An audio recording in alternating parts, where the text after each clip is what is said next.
get used to the fact that you'll be disappointed like 99% of the time. It would be like you're stuck in a matrix.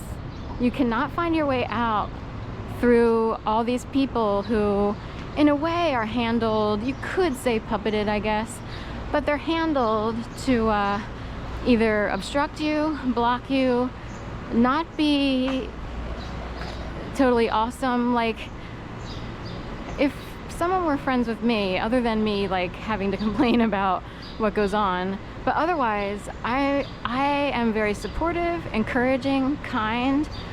I like people to feel uplifted, positive. This is fun, let's go out for coffee. Oh my god, that's totally awesome.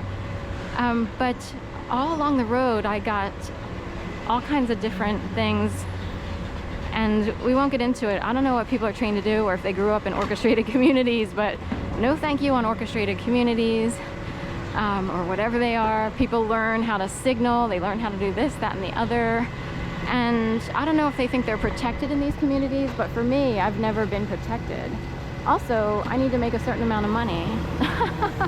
So what if every orchestrated community had a pecking order, and you wound up on the low end of the pecking order just by someone else's design? It doesn't mean that other people are better or more leadership oriented or whatever in a hierarchy. You just sort of wind up, you know, in a certain position while everybody else gets to look like they're like as if they're in charge or the leader, or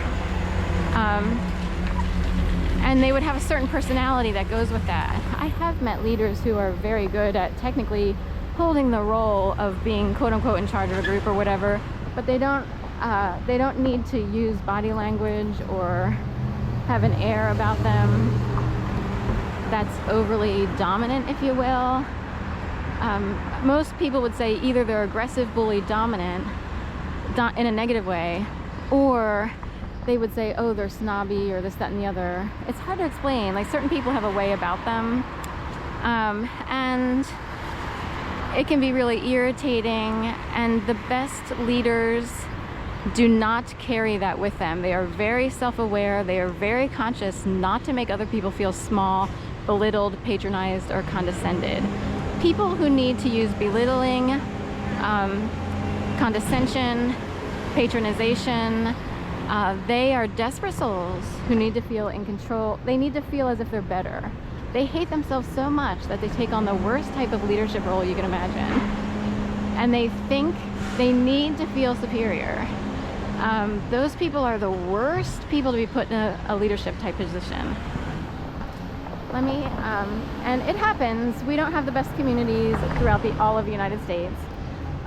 You don't have to, you can still separate yourself from the pack without being a total asshole. You know what I mean? It can happen.